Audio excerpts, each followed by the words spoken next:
အလုံးကောင်းလာပြီလဲမြေတွေရာမြေတွေအောင်နမိတ်မြေရွှေငွေပေါ်တယ်ဆရာတော်ဘုရားရဲ့မွေးရမြေ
တောင်းတို့လဲလာတဲ့သူတွေ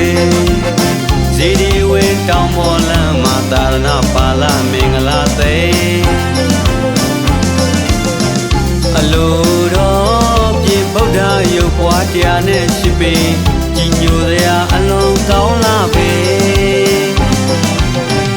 ဒီမြေအောင်နမိတ်မြေရွှေငွေပေါ်တယ်ဆရာတော်ဘုရားရဲ့သာသနာလာသူတွေစေတနာပေါင်းသူတွေအောင်တဲ့အောင်နမိတ်ဆောင်ပြီးအောင်တဲ့နဲ့အောင်ပရိယေကြီးညိုသူမိတ်ပေါင်းမင်္ဂလာပေါင်းနဲ့ပြည့်စုံကြပါစေအလေးလာသူတွေစေတနာပေါင်းသူတွေအောင်တဲ့နဲ့အောင်နမိတ်ဆောင်ပြီးအောင်တဲ့နဲ့အောင်ပရိယေကြီးညိုသူမိတ်ပေါင်းမင်္ဂလာပေါင်းနဲ့ပြည့်စုံကြပါ